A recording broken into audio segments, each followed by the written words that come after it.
ও আমার বাপজিরা, আমি আপনাকে বোঝাতে চাই, আল্লাহ নবী জানিয়েছেন সবচাইতে বড় ইবাদত সেটা হলো নামাজ।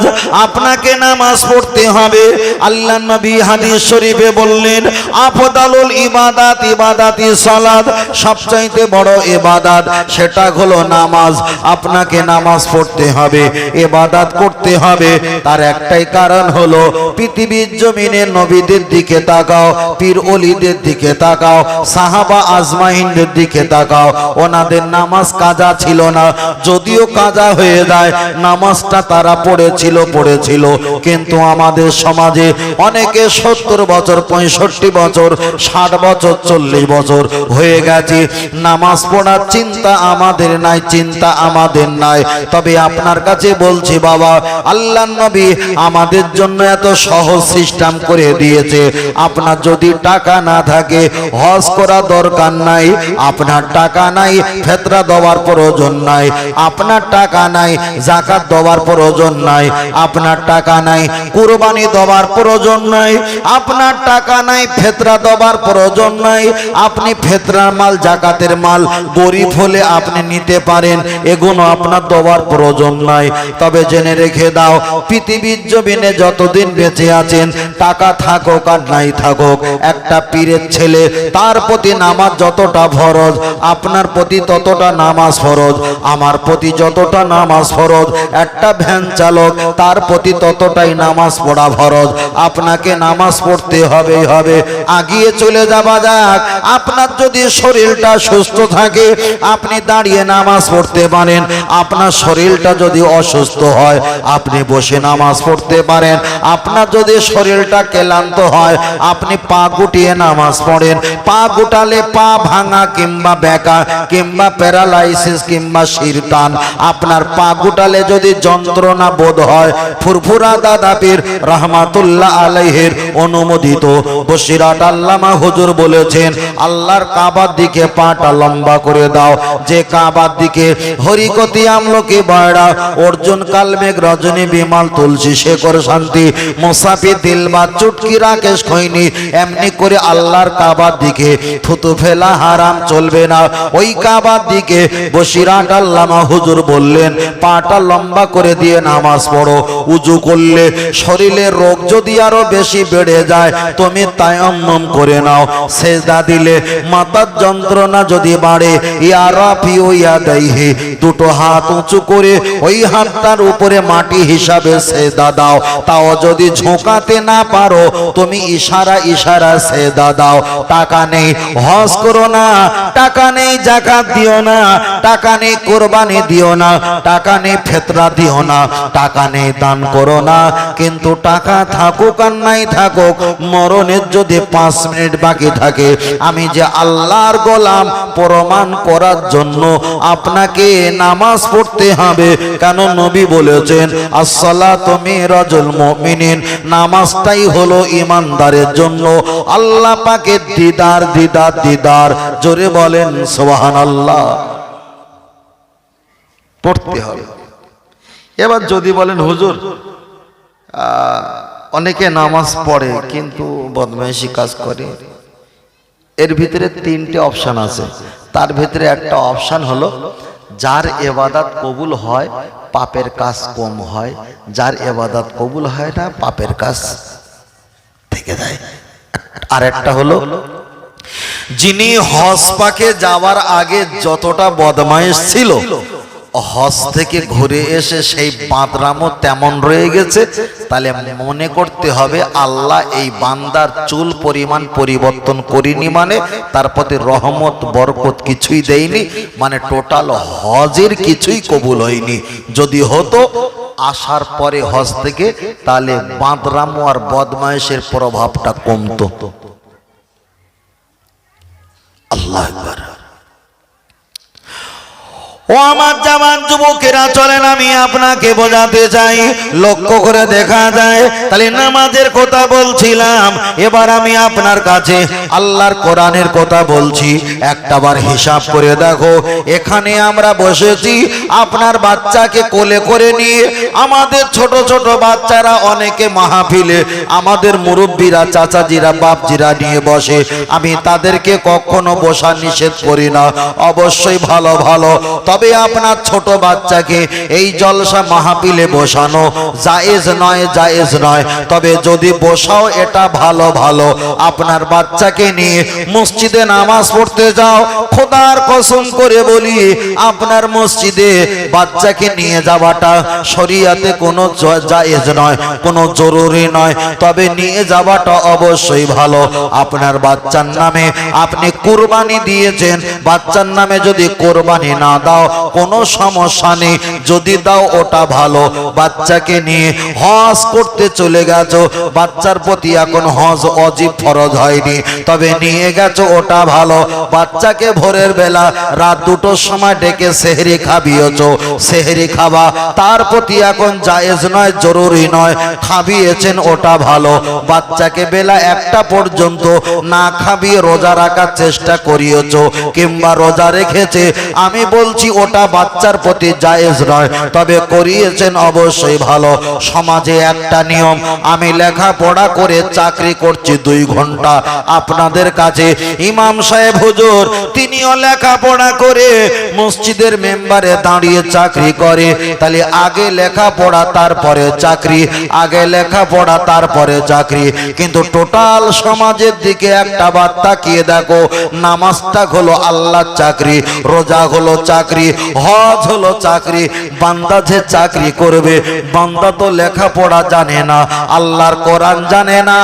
কোরআন যদি না জানে তাহলে কি হজ, তাহলে কি তারাবি, তাহলে কি নামাজ হওয়া কি সম্ভব?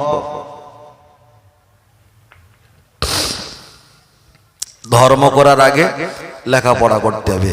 ওই জন্য মুহাম্মদ সাল্লাল্লাহু আলাইহি ওয়াসাল্লাম বলেছেন ইকরা ইকরা, আল্লাহর কোরআনে এসেছে ইকরা, আগে পড়ো পড়ো, আপনাকে পড়তে হবে।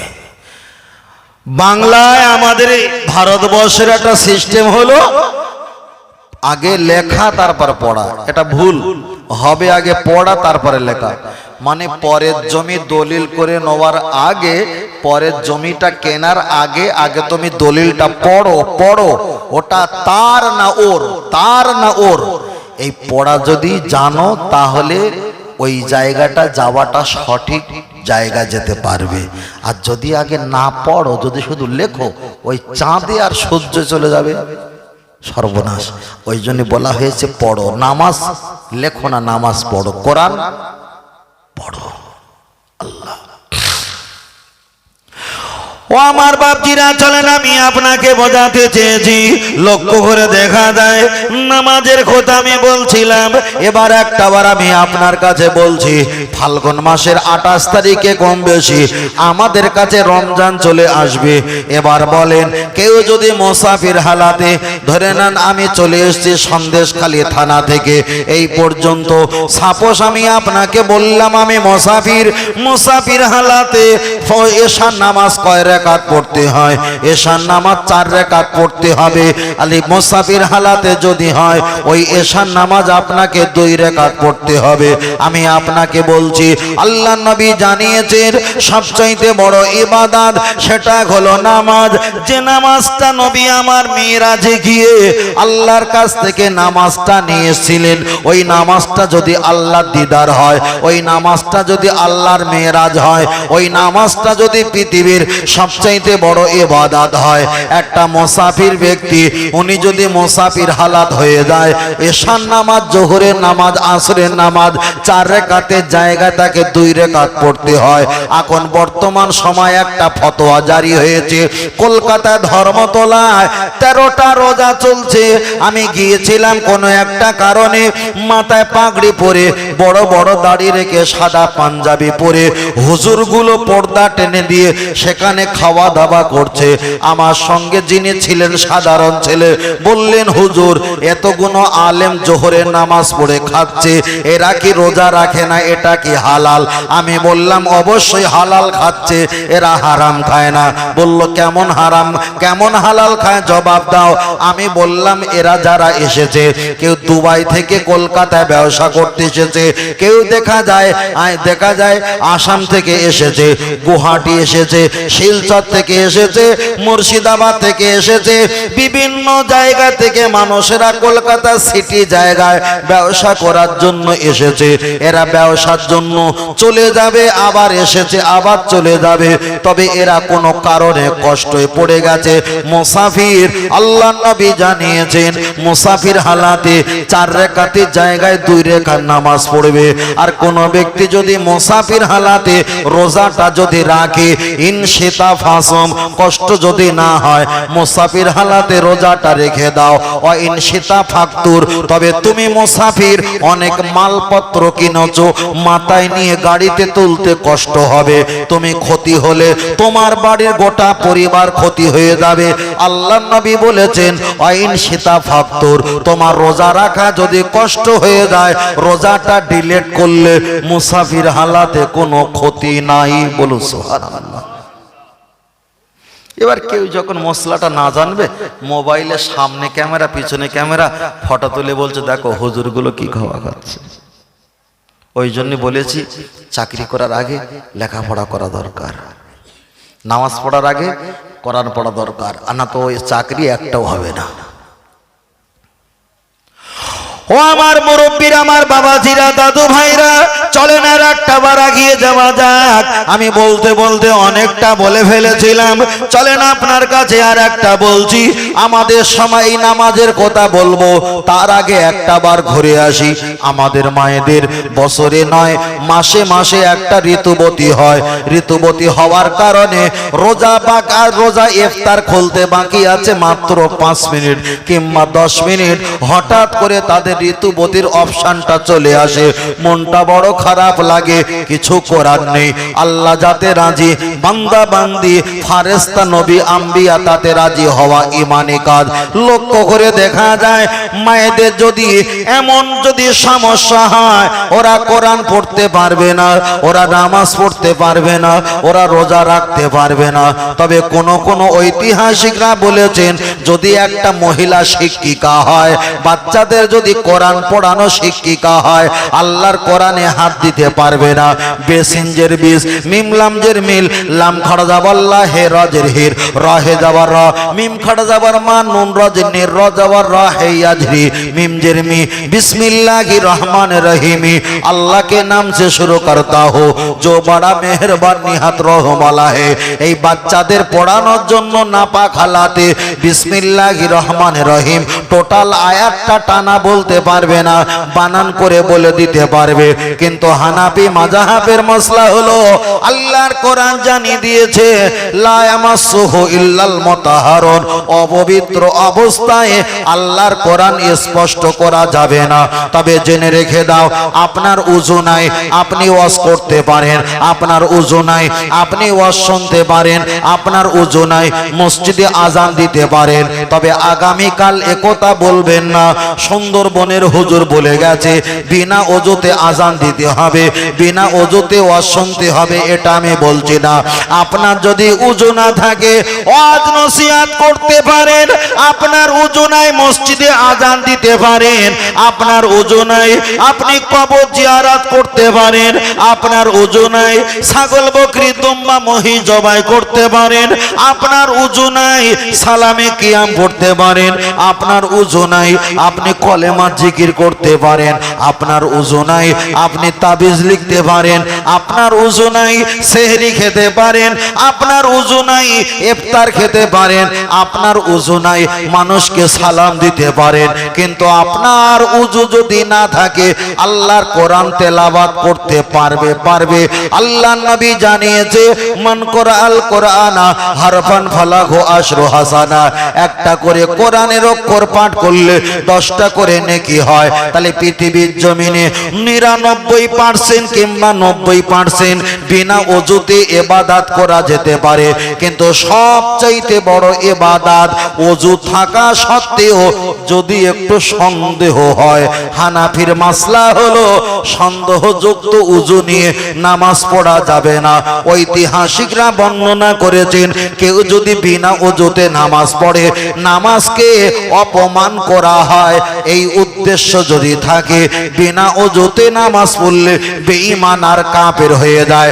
সমাজের দিকে একটা বার তাকিয়ে দেখো, কি আমার চাচিরা, কি আমার ভাবিরা, কি আমার যুবক ছেলেরা নামাজ পড়ে না দূরের কথা, রোজা রাখে না ওটা আমি ছেড়ে দিলাম, উজু করতে পারে না এটাও আমি ছেড়ে দিলাম। এমনকি লজ্জার কথা, স্বামী স্ত্রী মিলনের পর কিভাবে ফরজ গোসল করতে হয় এটাও কিন্তু পারে না। তাই নবী আমার আফসোস করে বললেন, লা ইয়াবকা মিনাল ইসলামি ইল্লা ইসমুহু। সেই জামানা দেখা যাবে ওরা নামে মুসলমান থাকবে, আধার কার্ডে, প্যান কার্ডে, খাদ্য সুরক্ষার কার্ডে মুসলমান থাকবে, কিন্তু আমি আল্লাহ আমার খাতায় আদৌ ওরা মুসলমান নয়, ওরাই হলো বেঈমান। আপনি মনে করবেন 6 কেজি গোশত নিয়েছি আজকে, আমি গোশত খাই মানে আমি তো মুসলমান, ঘোড়ার কোচ। কে বলেছে?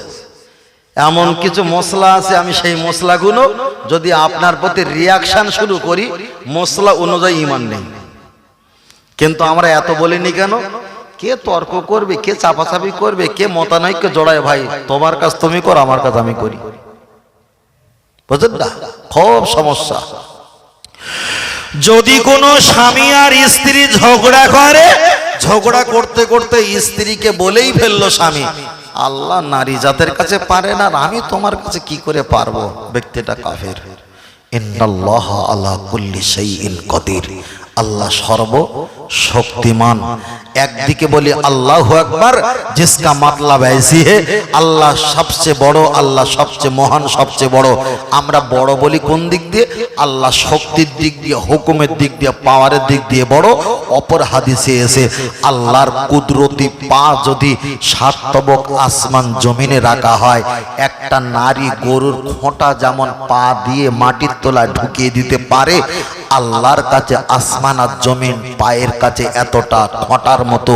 কোন কোন তাফসীরে এসেছে আসমান আর জমিন আল্লাহর কুদরতি হাতের 2 আঙ্গুলের মাথায় মোটরের দানা মতো চাইলে ডোলে টিপে গুঁড়ো করে দিতে পারে।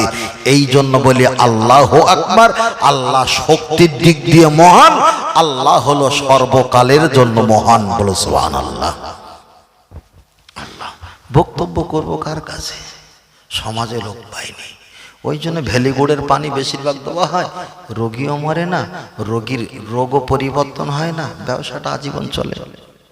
হয়তো ছেলেরা বলে হুজুররা বক্তব্য করে না, ওই তো বাবা, তোমার মতন কাস্টমার পাইনি বলে তো 2 নাম্বার মাল তুলি। ভালো কাস্টমার থাকলে ব্র্যান্ডেড মাল দেই, কথা বুঝতে পেরেছেন? ভালো কাস্টমার থাকে না বলে ওই যে মালগুলো চলছে মার্কেটে সবাই পরে সেই মালগুলো দেওয়া হয়। এটাই সবচেয়ে ব্যাপার। আল্লাহ আল্লাহ আমাদেরকে কবুল করেন, বলুন আল্লাহুম্মা। আর একটু সকলে বলি বড় ভাই, আল্লাহুম্মা আমিন। মাশাআল্লাহ। আল্লাহ আল্লাহ আমাদেরকে যা শোনাচ্ছেন, যা বলাচ্ছেন, আল্লাহ আমাদেরকে আগে যেন পালন করার তৌফিক দেন, বলুন আল্লাহুম্মা আমিন। চলেন, আমি আপনাকে বলছিলাম, বলতে বলতে অনেকটা লম্বা করে ফেলেছি। নামাজের বিষয় বলছিলাম, অনেক বিষয়টা আমি আপনার কাছে বললাম। এক সময় নবী আমার যুদ্ধের ময়দানে আছেন, কিছু সাহাবারা এসে বললেন, ইয়া রাসূলুল্লাহ, যুদ্ধের ময়দানে মানুষগুলো কাতরাকাতরি করে, চিল্লাচিল্লি করে, বাঁচাও বাঁচাও বলে চিল্লায়। ও আল্লাহর নবী, আপনি একটা বার বলেন হুজুর, আমরা একটু নামাজটা বন্ধ রেখে কিছু কিছু ঘন্টা যুদ্ধ চালিয়ে যায়। দয়ার নবী গম্ভীর মেজাজে বললেন, ও আমার সাহাবারা শোনো, সবচাইতে বড় ইবাদত নামাজ পড়া না যুদ্ধ করা? সাহাবারা বললেন, নামাজ পড়া। তাহলে তোমরা বড় ইবাদত বন্ধ রেখে ছোট ছোট ইবাদত কেন করছো? এটা চলবে না।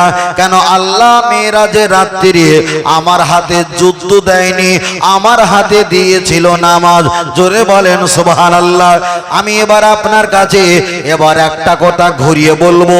ঘুরিয়ে বলার আগে আমার কথাটা একটু ভালো করে গৌর করে শুনবেন। এতক্ষণ আমি বক্তব্য করছিলাম নামাজের কথা।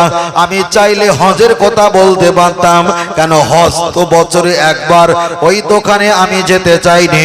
আমি রোজার কথা বলতাম, রোজা তো বছরে একবার। আমি যাকাতের কথা বলতাম, যাকাত তো বছরে একবার। ফেতরার কথা বলতাম, ফেতরা তো বছরে একবার। এইগুলো ব্যাখ্যা না দিয়ে আপনার কাছে নামাজের কথা বলছি। নামাজ তো আমাদের প্রতিনিয়ত পড়তে হয়, পড়তে হয়। চলেন আমি আপনার কাছে একটাই কথা বলি, টোটাল কোরআন শরীফে নামাজের কথা কতবার এসেছে বাবু? 82 বার। একটা লজিক বার করছি। আল্লাহর কোরআন শরীফে 82 বার নামাজের কথা এসেছে।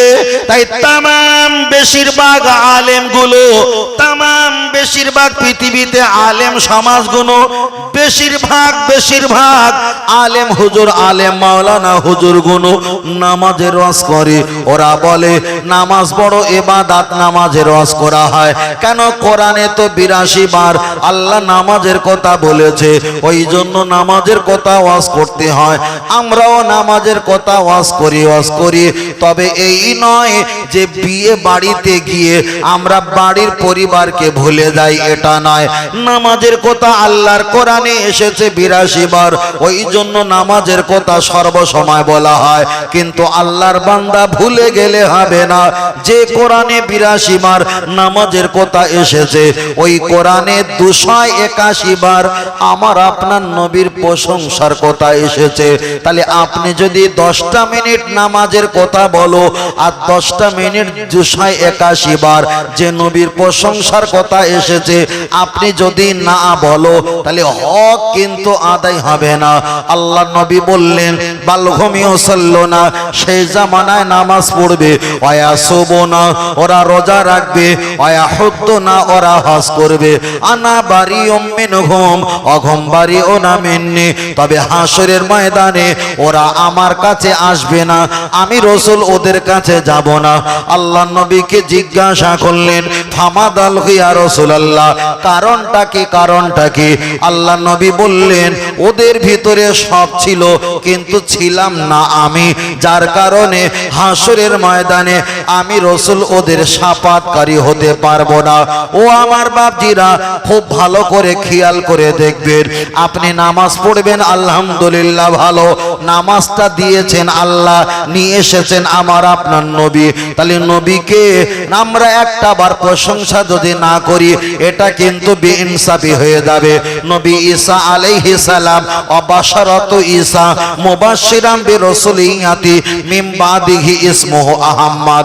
তামাম পৃথিবীতে আদম সাফিউল্লাহ থেকে ঈসা রুহুল্লাহ পর্যন্ত সমস্ত নবীরা আমার নবীর প্রশংসা করেছে।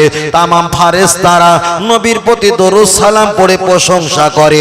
ইন্নাল্লাহ, নিশ্চয়ই আমার আল্লাহ আমার হাবিবের নামে প্রশংসা জিকির করে। আল্লাহর কোরআন বললেন, ইয়া আইয়ুহাল্লাযিনা আমানু, হে ঈমানদারেরা, তোমরাও নবীকে প্রশংসা দরুদ সালাম পাঠ করবে। তার কারণ হলো সমাজের ইন্টারনেটের বক্তব্য আপনি একটাবার অন্তরের চোখ দিয়ে, অন্তরের মায়া দিয়ে ফলো করে দেখবেন। হুজুর পারা নাম্বার, পৃষ্ঠা নাম্বার দিয়ে আল্লাহর কোরআন থেকে ওয়াজ করে।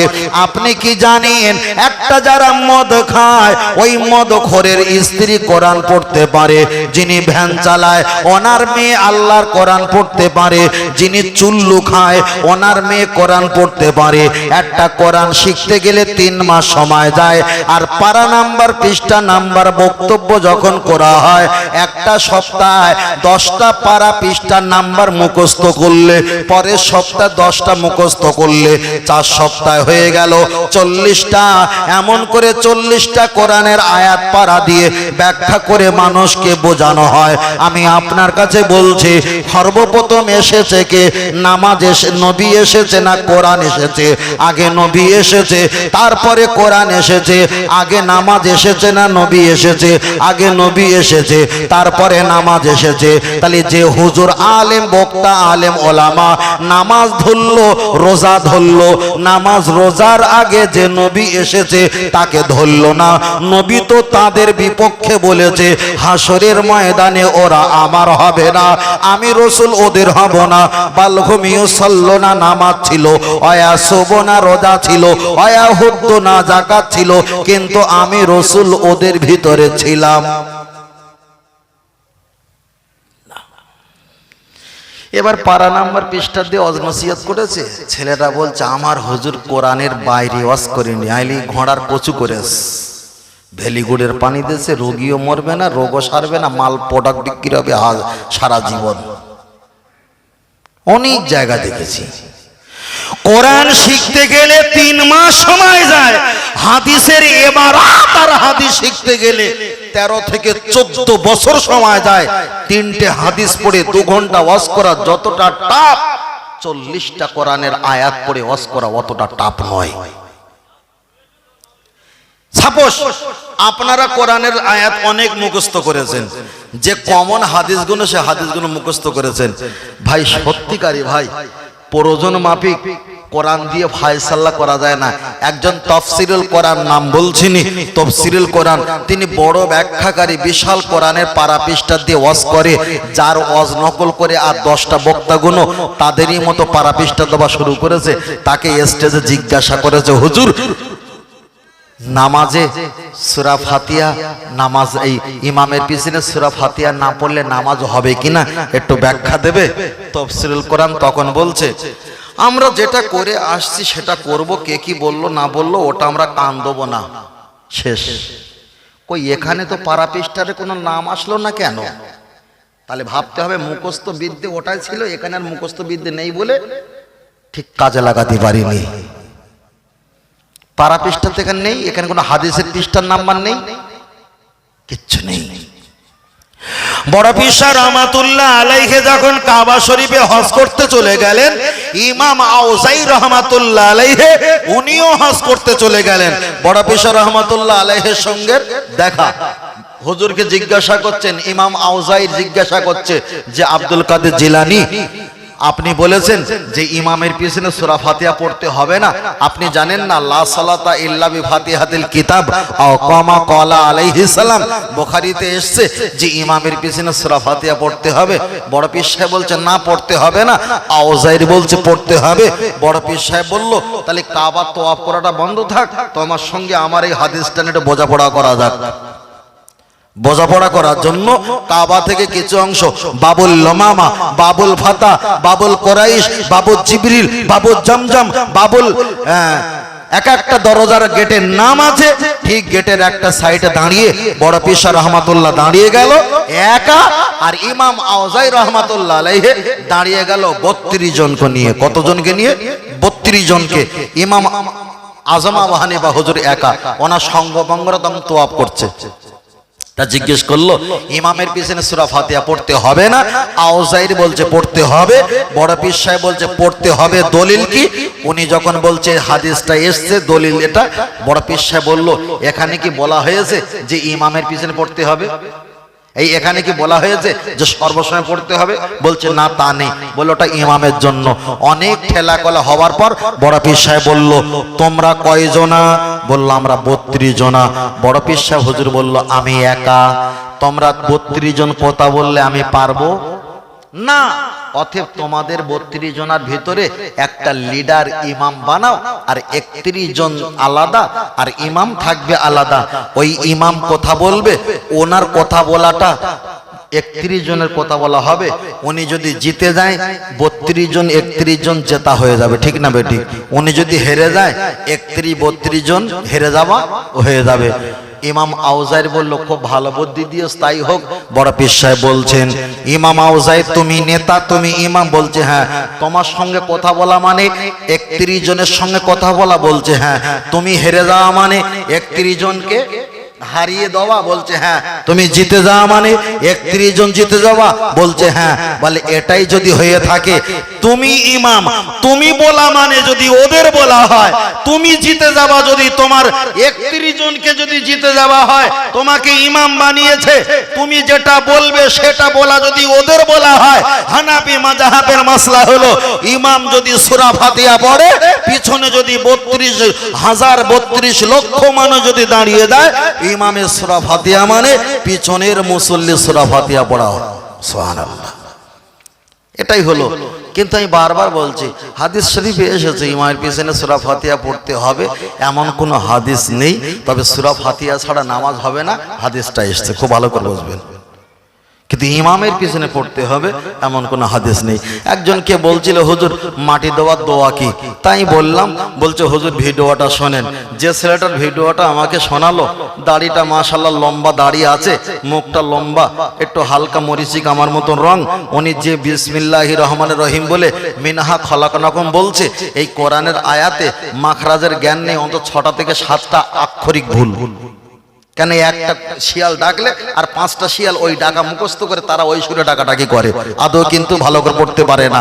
যাই হোক, এবার উনি বলছে যে মিনাহা খলাকনাকুম আফিহা নাইদুকুম আমিনাহা নুখরিজুকুম তারাতান উখরা, এই কোরআনের আয়াত পড়ে মাটি দোবা এমন কোনো হাদিস নেই। আপনি কি জানেন, কেউ বলেছে নবীর সন্তান হলো খামসা 5টা, কেউ বলেছেন রুবা 4টে। তা যাই হোক, এখন 4টে সন্তান, এখন কাসেম তৈয়বা আর ইব্রাহিম বলে যে 3টে ছেলে ছিল, তার ভিতরে ইব্রাহিম বাচ্চাটা যেদিন মারা গিয়েছিল, রাসূলুল্লাহ ইয়া রাফি ইয়াদাইহি, হাতটা উঁচু করে বাচ্চা ইব্রাহিমকে কোলে করে নিয়ে কবরস্থ শুবিয়ে বিসমিল্লাহির রহমানির রহিম মিনহা খলাকনাকুম ওয়াহিদা ওয়াফিহা নুঈদুকুম 2 বার আমিনহা নুখরিজুকুম তারাতান উখরা 3 বার। রাসূলুল্লাহ বিসমিল্লাহ বলেছিল, মিনহা খলাকনাকুম কোরআনের আয়াতটা পড়েছিল। আমরা মাটি দেওয়ার সময় বিসমিল্লাহ বলি, কোরআনের আয়াত পড়ি, ওরা শুধু বিসমিল্লাহ বলে। নবীর একটা নিয়ম পালন করেছে, আমরা নবীর 2টো নিয়ম পালন করি, ঠিক না বেটি? আমরা 2টো নিয়ম পালন করি। তবে ফের বলছি, বুখারীর কিছু হাদিস আছে, সব হাদিসগুলো আমাদের জন্য প্রযোজ্য না। দাঁড়িয়ে প্রস্রাব ফেরা বুখারীতে হাদিস আছে, দাঁড়িয়ে প্রস্রাব ফেরা হাদিস আছে। গত 9 দিন আগে আমি আসাম ছিলাম, আসাম তেজপুর এয়ারপোর্ট, ওখানে নেমেছিলাম। গুয়াহাটি নামলে 200 কিলোমিটার প্রাইভেট কারে যেতে হবে বলে তেজপুরে নেমেছিলাম। ফ্লাইটে দেখবেন, ফ্লাইটে উঠলে যেখান থেকে ঢুকবেন বাম হাতে যে এলসিডি আছে, পিছনে দেখবেন টয়লেট করা আছে, 4-5 রকমের টিস্যু রাখা আছে। ওখানে কিন্তু বসে প্রস্রাব করার কোনো সিস্টেম নেই, ওখানে দাঁড়িয়ে দাঁড়িয়ে আপনাকে কাজ চালিয়ে যেতে হবে। রসুল দাঁড়িয়ে একবার প্রস্রাব ফিরেছিলেন, রসুল বললেন আনা বুইস্তু মুআল্লিমান, আমি হলাম তোমাদের শিক্ষক।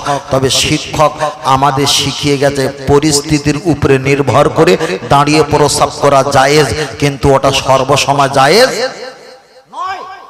সূরা ফাতিহা পড়তে হবে, না পড়লে নামাজ হবে না, ওটা একা একা সর্বসময় নয়, ইমামের পিছে দাঁড়ালে তখন নয়। এটাই হলো সিস্টেম। আপনি যদি কলকাতা ধর্মতলা মনুমেন্টারে চলে যান, ওখানে যদি বলেন আমি বসে প্রস্রাব ফিরবো, সরু জায়গা করে তো দাঁড়িয়ে প্রস্রাব ফেরার জায়গা, বসে প্রস্রাব ফিরলে 2 দিকের হাঁটু দেয়ালে লেগে যাবে, ছিটিয়ে গায়ে লাগবে। রাসূল বলেছে ওদের কবরে আযাব হচ্ছিল, আমি দেখেছিলাম, অনেক ব্যাখ্যা। আর আপনি যদি বলেন আমি ব্যাগগুলো নিয়ে ভিতরে গিয়ে বসে বসে প্রস্রাব ফিরবো, ব্যাগ ঢুকবে না, কোন রকমে আপনি ঢুকতে পারেন। যদি ব্যাগ পিছনে রাখেন, তাহলে নদিয়ায় আখ বিখ্যাত, দার্জিলিং এ চা বিখ্যাত, বর্ধমানে ধান বিখ্যাত, আর আমাদের কলকাতায় পকেট মার সব কিন্তু ইন্নালিল্লাহ করে নেবে, তখন এক হাত সেলাই করতে গিয়ে 5 হাত ছিঁড়ে যাবে।